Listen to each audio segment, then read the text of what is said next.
नमस्कार, बहुत स्वागत है आपका न्यूज स्ट्रीट पर। आपके साथ मैं हूं सोनाली सिंह। छत्तीसगढ़ में पहले चरण के लिए मतदान लगातार जारी है। पहले चरण में 20 सीटों पर वोट लगातार डाले जा रहे हैं। अब तक सबसे ज्यादा अंतागढ़ में 17.44% मतदान हो चुका है। कांकेर की बात की जाए तो कांकेर में 15.9% मतदान हुआ है। तो अंतागढ़ में सबसे ज्यादा 17.44% मतदान हुआ है। 9 बजे तक का यह आंकड़ा आप तक पहुंचा रहे हैं। इसके बाद कांकेर में 15.9% मतदान है। तो 15.9% मतदान यहां पर हो चुका है। खैरागढ़ की बात कर लें तो खैरागढ़ में 20% मतदान हो चुका है। 9 बजे तक के ये तमाम आंकड़े ग्राफिक्स के माध्यम से आप तक पहुंचा रहे हैं। इसके अलावा केशकाल की बात करते हैं। केशकाल में 12.84% मतदान हो चुका है। केशकाल में भी टक्कर जोरदार है। 2 पूर्व महापौर चुनावी मैदान में हैं। कोंडागांव की बात करते हैं। कोंडागांव में 14.20% मतदान हुआ है। कोंडागांव बेहद ही वीआईपी सीट। इसके अलावा पंडरिया की बात कर लेते हैं। पंडरिया में 12% मतदान हो चुका है। 9 बजे तक 12% मतदान यहां पर हो चुका है। कवर्धा की बात करते हैं, जहां वीआईपी सीट मोहम्मद अकबर चुनावी मैदान में है कांग्रेस की ओर से, और उधर से विनय शर्मा मैदान में 14% यहां पर मतदान हो चुका है। तो ये वो तमाम सीटें हैं जहां पर मतदान प्रतिशत 9 बजे तक के सामने आए हैं। भानु प्रतापपुर में 16.90% मतदान हो चुका है।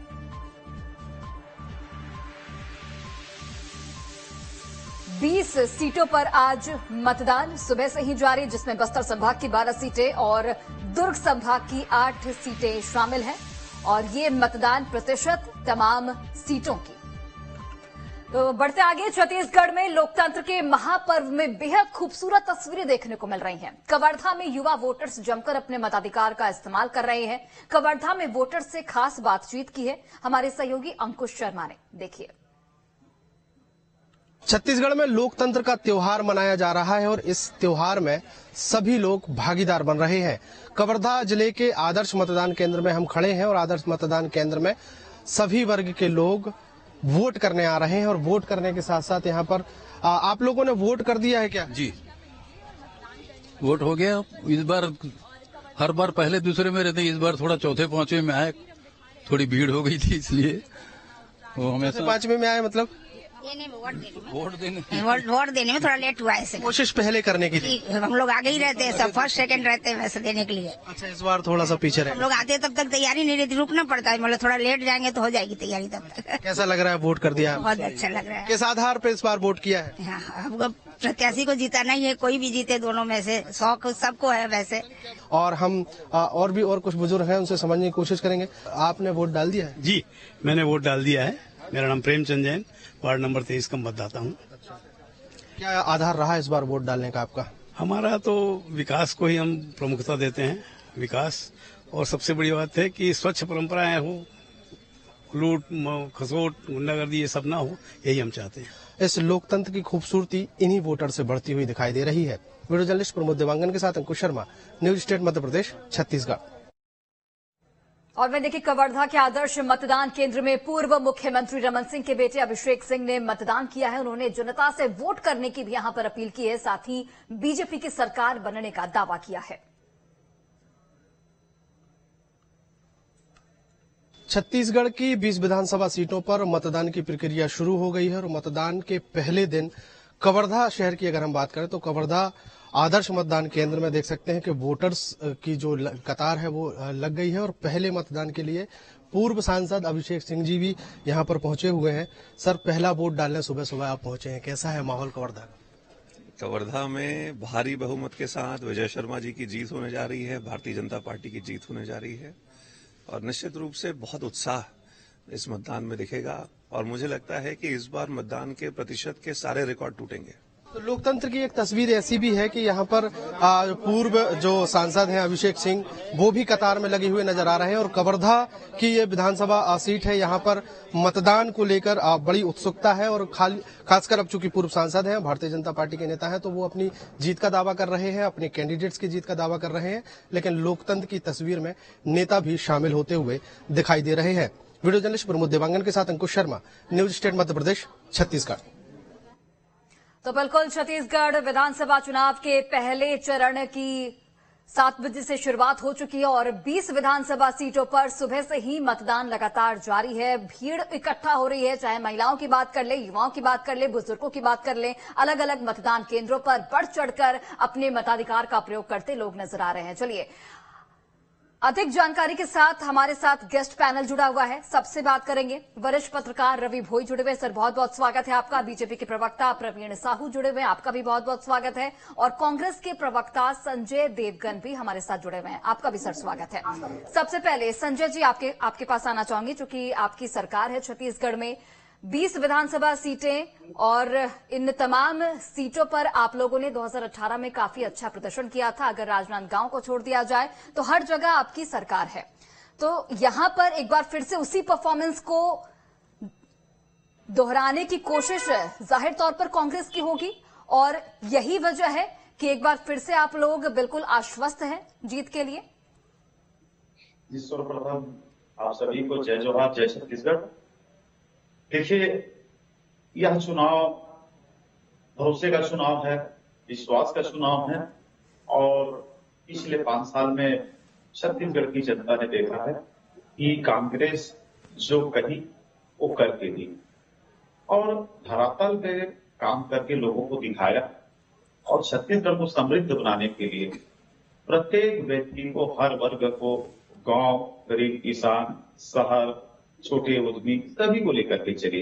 तो पूरे 5 साल में छत्तीसगढ़ में जो लोग खुशहाल हुए हैं, खुश हुए हैं या उनकी मांगे जो पूरी हुई है, उनके जरूरत के अनुरूप सरकार ने सोचा, लोगों को दिया, तो आज ये भरोसे का चुनाव है। इस बार भी हम आश्वस्त है कि पूरी तरह से हम विश्वास में हैं कि छत्तीसगढ़ की जनता जो है आज जो 20 विधानसभा में जो चुनाव हो रहे हैं इसमें कांग्रेस को संपूर्ण रूप से सीट मिलना चाहिए। जो पिछले बार एक छूट गई थी, हम उम्मीद है कि इस बार वो भी सीट हमारे हिस्से पे आएगी, क्योंकि छत्तीसगढ़ में जो लोगों की जरूरतें थी उसको कांग्रेस ने पूरी की है। कांग्रेस जनता के लिए काम करती है, कांग्रेस किसानों के लिए काम करती है, कांग्रेस गरीबों के लिए काम करती है, महिलाओं के लिए, युवाओं के लिए काम करती है, वरिष्ठों के लिए काम करती है। तो ऐसा कोई वर्ग नहीं जिसके लिए कांग्रेस काम नहीं की। तो अपने काम के भरोसे हमें विश्वास है कि इस बार छत्तीसगढ़ की जनता कांग्रेस को संपूर्ण बहुमत देगी और पुनः हम सरकार छत्तीसगढ़ को बनाएंगे। जी बिल्कुल ठीक है, लौटती हूं मैं आपके पास। बीजेपी के प्रवक्ता प्रवीण साहू जुड़े हुए हैं। प्रवीण जी, कांग्रेस का साफ तौर पर कहना है कि विकास के नाम पर, विकास के मुद्दे पर हम चुनाव लड़ रहे हैं और उन्हें पूरा विश्वास भी है कि इस बार फिर से कांग्रेस का उसी तरीके का प्रदर्शन, उससे अच्छा कहीं ना कहीं प्रदर्शन देखने को मिलेगा। बीजेपी के लिए कितनी चुनौतियां हैं? क्योंकि पिछले अगर हम चुनाव की बात करें तो बीजेपी का सुपड़ा एक तरह से साफ हो गया था, खासकर बस्तर की बात करें, 12 की 12 सीटें अभी कांग्रेस के पास है। कितनी चुनौतियां?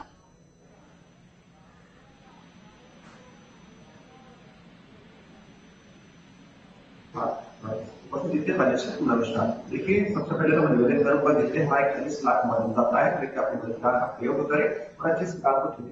देखिए, और रही बात भारतीय जनता पार्टी की बात करता हूं मैं, तो पिछले 5 वर्षों में जो विकास के काम होने चाहिए, सारे विकास के काम को रोक दिया जाता है। इस प्रकार भारतीय जनता पार्टी ने प्रयास नामक आवासीय विद्यालय खोले, इसके माध्यम से बच्चे पढ़कर आज IIM और IIT से संस्थानों पर कार्यरत है, पढ़ाई कर रहे हैं। लेकिन इन संस्थानों को बंद करने का काम नहीं किया है तो कांग्रेस पार्टी ने किया है। मैं जनता को बताना चाहता हूं, जो आदिवासियों के लिए आरक्षण जो पहले 20% था उसको 12% बढ़ाकर 32% ने किया, तो वो हमारी पार्टी भारतीय जनता पार्टी ने किया। और ये देखिए, ये आदिवासी विरोधी इसलिए है क्योंकि संसद में जब 12 जनजाति के लिए आरक्षण के संबंध में जब विधेयक लाया जाता है तो उस समय उसका समर्थन करने के बजाय संसद से वॉकआउट करने का काम किसने किया? तो कांग्रेस पार्टी ने किया। निश्चित रूप से ये हमेशा ये जो है आदिवासी विरोधी रहे। इस प्रकार आदिवासी क्षेत्रों की बात करूं तो आदिवासी वन अंचलों पर चरण पादुका का वितरण हम करते थे, लेकिन जैसे ही इनकी सरकार आई चरण पादुका का वितरण को बंद कर दिया जाता है। और इनके यहाँ चाहे वो संगठन हो चाहे सत्ता, हर जगह अंतर कला है। कुछ दिन पहले आदरणीय राहुल गांधी जी आए थे, कह रहे थे कि तेंदुपत्ता के संग्रहण के लिए 4,000 रुपए देंगे, लेकिन जैसे ही 5500 की राशि हमारा जन घोषणा पत्र में आता है, इस राशि को 6,000 कर देते हैं। इसका मतलब, कहने का मतलब ये बौखलाए हुए हैं। आदरणीय राहुल गांधी जी पहले कहते 4,000 देंगे, अब कहते कि 6,000 देंगे, लेकिन बोनस की कोई बात नहीं करते हैं। मैं बताना चाहता हूं कि बच्चों की पढ़ाई की बात करूं तो प्रत्येक वर्ष सरकारी डेटा के हिसाब से अगर बात करूं तो प्रत्येक वर्ष 1 लाख बच्चों के नामांकन में कमी आ रही है। इसका मतलब दूरस्थ क्षेत्रों में बच्चों की पढ़ाई में जो है कमी, निरंतर कमी आ रही है। शिक्षा हो, स्वास्थ्य हो, कोई भी मुल्क को मूलभूत सुविधाओं को सरकार प्रोवाइड नहीं कर पा रही है। उल्टा मैं आपको बताना चाहता हूँ, धर्मांतरण जैसे बहुत संवेदनशील विषयों पर सरकार ने कोई काम नहीं किया। बड़ी प्रामाणिकता के साथ आपको क्या बताना चाहूंगा कि सुकमा के एसपी और बस्तर के कमिश्नर जो सरकार प्रशासन के बड़े अधिकारी है, उन्होंने सरकार को चिट्ठी लिखा कि कृपया इस संदर्भ में कोई काम तो करिए, लेकिन कोई काम नहीं किया। इसके कवर्धा की बात करें या सुकमा की बात करें, नारायणपुर की बात करें, वहां पर लगातार सांप्रदायिक हिंसा हो रही है और सरकार इस पर आंख मूंद कर बैठी हुई है। निश्चित रूप से सरकार ने कोई काम नहीं किया। मैं बताना चाहता हूं कि हमारे कार्यकाल में इस क्षेत्र के 27 लाइवलीहुड कॉलेज खोले गए। मैं चुनौती देकर पूछता हूं हमारे मित्रों से, आप बताइए कि आपने कितने स्कूल या कितने कॉलेज खोले। मैं आपको बताता हूं कि ये लोग एक आंकड़ा नहीं बता पाएंगे, क्योंकि कोई काम नहीं किया। केवल जनता के पैसे को इन्होंने भ्रष्टाचार के विचलित होने का काम किया, जिसका पूरे प्रदेश ने देखा है। चाहे वो शराब घोटाला हो, चाहे कोयले की दलाली हो, या हाल फिलहाल की वर्तमान में महादेव सट्टा ऐप हुए, जिसमें आदरणीय बघेल जी का स्वयं नाम आया, जिसमें 500 करोड़ के उनको पर आरोप लगाया कि 500 करोड़ उन्होंने वसूल किए हैं। तो ऐसे बहुत सारे क्षेत्र हैं जिसमें साबित हो गया कि सरकार केवल भ्रष्टाचार करती है, जनता के हित से उनका कोई सरोकार नहीं है। जिस प्रकार मैं उनको बताना चाहता हूं कि तत्कालीन प्रदेश अध्यक्ष आदिवासी वर्ग से आते थे, जो है मोहन मरकाम जी, जैसे ही अपनी सरकार के विरुद्ध डीएमएफ फंड में घोटाले की बात विधानसभा के पटल पर करते हैं, उनको हटा दिया जाता है। और देखिए, और संविदा भर्ती के रूप में दीपक बैठी को नए प्रदेश अध्यक्ष के रूप में नियुक्त किया जाता है, वो भी आदिवासी वर्ग से आते हैं, लेकिन आदिवासियों को अपमान तो ये हमेशा करते आए हैं। और कैसे क्या मैं आपको बताता हूं, आदिवासी वर्ग के व्यक्ति को प्रदेश अध्यक्ष का दायित्व तो देते हैं, लेकिन उसको इतना अधिकार नहीं कि अपने जिला अध्यक्ष की नियुक्ति कर सके। प्रदेश के जिला अध्यक्ष कांग्रेस की नियुक्ति कांग्रेस का आला कमान करता है। तो प्रत्येक क्षेत्र में आदिवासी वर्ग का अपमान करना, शोषण करना, ये कांग्रेस की परंपरा रही है। उनके क्षेत्रों में ना उनको शिक्षा का अपने अधिकार दिया, ना स्वास्थ्य का दिया, ना आवास दिया, ना कोई भी बिजली पानी की आपने व्यवस्था का है। केवल उनके पैसे को आपने भ्रष्टाचार की भेंट चढ़ा दिया है।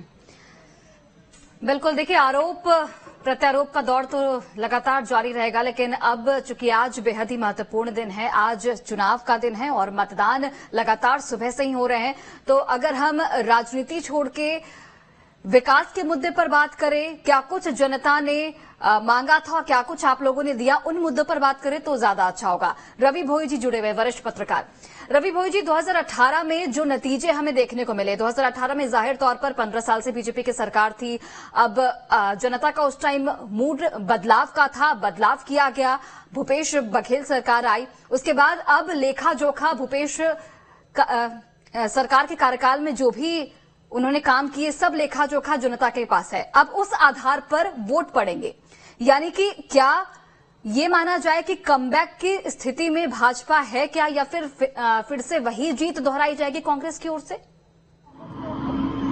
देखिए, 2023 में निश्चित तौर से भारतीय जनता पार्टी को बढ़त मिलेगी, क्योंकि 2018 में एक anti incumbency factor Bharatiya Janata party के को लेकर काफी अधिक था और एक बदलाव का माहौल था। इस बार भारतीय जनता पार्टी इन इलाकों में, खासतौर से बस्तर में गेन करेगी।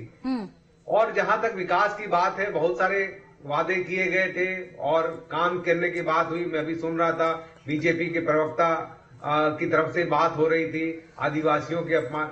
देखिए, जो डेवलपमेंट होना चाहिए था उस इलाके में न तो बीजेपी ने कर पाई और न ही कांग्रेस के 5 साल में तो कुछ दिखा भी नहीं। वहां पे सड़कों की स्थिति बहुत खराब है और जिस तरह से नक्सलवाद पर अंकुश लगाना चाहिए था, दोनों सरकारों में नक्सलवाद पर पूरी तरह से नियंत्रण नहीं हो पाए। घटनाएं लगातार हो रही हैं, चाहे जवान शहीद हो रहे हैं या आम लोग उसमें मारे जा रहे हैं। जो समस्याएं हैं, शिक्षा की, पेयजल की वो लगातार है। बिल्कुल बिल्कुल रवि भोई जी, मैं लौटती हूँ आपके पास। और देखिए सही कह रहे हैं आप कि जो डेवलपमेंट के काम होने चाहिए वो किसी भी सरकार में नहीं हुए हैं। खासकर अगर हम बस्तर के इलाकों की बात करें तो मूलभूत सुविधाएं अभी तक नहीं पहुंच पाई है। सड़कें खराब हैं, बिजली की व्यवस्था नहीं है। इसके अलावा नक्सलवाद जो सबसे बड़ी समस्या से काफी वक्त से वहां के लोग जूझ रहे हैं, अभी भी उसका हल नहीं निकल पाया है। मैं आप तीनों के पास लौटती हूँ, लेकिन हमारे सहयोगी अंकुश शर्मा इस वक्त कवर्धा से जुड़े हुए हैं, सीधे उनका रुख कर लेते हैं। अंकुश, मतदान सुबह से लगातार जारी है। कितने की संख्या में जो लोग हैं वो अपने मताधिकार का प्रयोग करने पहुंच रहे हैं? सबसे ज्यादा भीड़ किनकी दिख रही है? क्या युवा बढ़ चढ़कर हिस्सा ले रहे हैं या फिर महिलाओं का जो आंकड़ा है वो ज्यादा दिख रहा है?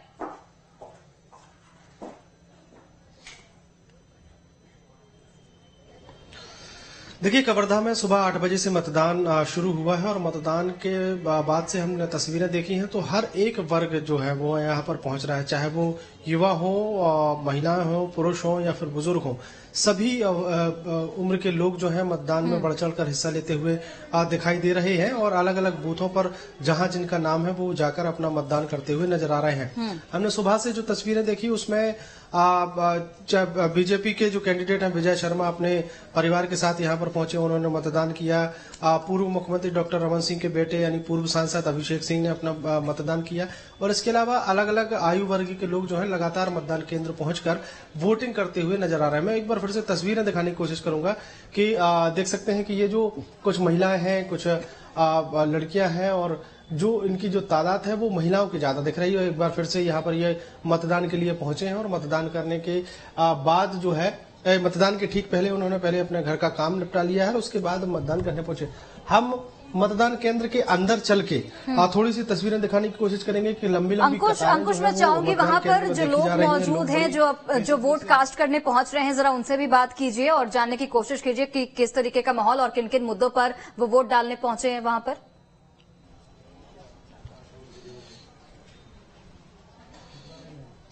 जी बिल्कुल, जिस तरीके से तस्वीरों में देख सकते हैं कि बड़ी तादाद में जो है महिला वोटर्स की यहाँ पर कतार लगी हुई है और सब अपनी बेसब्री से बड़ी उत्सुकता से अपनी बारी आने का इंतजार कर रहे हैं। काफी लंबी लाइन है और दोनों तरफ से ये कतारें जो है वो लगी हुई हैं और इन्हीं से हम समझने की कोशिश करेंगे।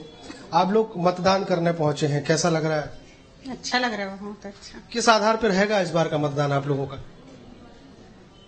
जिसका बहुमत रहेगा उसी में देंगे। अच्छा, आप पहली बार वोट डालने का? हाँ जी, पहली बार वोट डालने का एक्साइटमेंट शेयर करेंगे? अच्छा लग रहा है, फर्स्ट टाइम आई हूँ यहाँ पे। अच्छा, क्या मतलब किस आधार पे वोट करने जा रहे हैं इस बार के, क्या सोच के आए हैं वोट करने?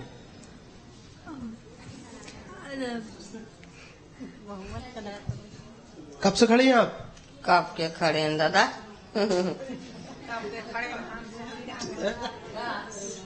बहुत टाइम के खड़े हैं। इस बार किस आधार पे वोट करेंगे आप? है? कौन से आधार पे वोट करेंगे? जैसे भी मन लगे बताएंगे नहीं। तो ये एक सबसे महत्वपूर्ण बात है कि कोई भी ये बताने को ये कोई नहीं साझा करता कि वो किसको वोट करेंगे, लेकिन जैसा मन करेगा वैसा वोट करेंगे। बहुत सारी लंबी जो लाइन है वो भी यहाँ पर देखी जा सकती है। आप लोग जो है कितनी देर से इंतजार कर रहे हैं और किस आधार पर वोट करेंगे? आधा घंटा से ऊपर हो गया हम लोग को आए हुए, लंबी लाइन में लगे हुए और आधार पूछ रहे हैं। क्या बताऊं, रोटी कपड़ा मकान। अच्छा, सबसे महत्वपूर्ण बात है आज लोकतंत्र का पर्व है, आप लोग वोटिंग में शामिल हो रहे हैं। स्वाभाविक है सारे काम धाम छोड़ के आज वोट डालने आए हैं, तो कुछ तो सोचा हो? नहीं, हमारे लिए तो पहले हस्बैंड और मेरे बच्चे हैं तो उनके लिए ब्रेकफास्ट करा के फिर हम लोग आए हैं। अभी फिर से काम होगा। हाँ, ये भी जरूरी है उस बीच में, तो बस इसके लिए आ गए वक्त निकाल के। ये जो है इस तरह की। आप क्या पहली बार वोट डाल रहे हैं? ओके, क्या आधार है इस बार आपका वोट डालने? बस फ्यूचर प्लानिंग सही हो, स्कूल्स वगैरह सही हो और रोड्स स्पेशली कवर्धा के, बस दैट्स इट। ये जो नए मतदाता हैं जो पहली बार वोट कर रहे हैं, उनका स्पष्ट तौर पर मानना है कि जो विकास करेगा, जिसने विकास किया है उसको हम वोट देते हुए यहाँ पर नजर आएंगे। दूसरी तरफ और भी लंबी कतार है, एक तरफ महिलाओं की लाइन लगी हुई है, दूसरी तरफ पुरुषों की लंबी लाइन है और हम इनसे ही बात करने की कोशिश करेंगे, समझने की कोशिश करेंगे कब से आप लोग लाइन में खड़े हैं, कितना इंतजार हो गया? 2 घंटे से खड़े हैं और बहुत ही सुस्त प्रक्रिया चल रही है यहाँ पे। यानी मतलब 5G की बात करते हैं, लेकिन यहाँ तो ऐसा लगता है कि वही 1966 वाला ही चल रहा है हिसाब किताब। 2 घंटे से खड़े हैं, उसके बाद भी आप डटे हुए हैं वोट डाल के? डटे हुए क्या करोगे, ये तो फिर चुनाव का मतदान का तो अपना प्रयोग करना है ना। आप भी करीब 2 घंटे? 2 घंटे से खड़े हैं साथ में लाइन। क्या आधार रहेगा आप लोगों का वोट करने? तो अच्छा है, पब्लिक भी बहुत है और 2 घंटे से खड़े हैं लाइन से, अभी तक वोट है देने हैं इसलिए खड़े हैं। तो देख सकते हैं कि ये 2 घंटे से खड़े हैं, उसके बाद भी लोगों की जो लंबी कतार है, लोगों की जो उत्सुकता है वो मतदान के लिए देखी जा सकती है। क्या आधार रहेगा इस बार वोटिंग का? कवर्धा का विकास। बिल्कुल अंकुश।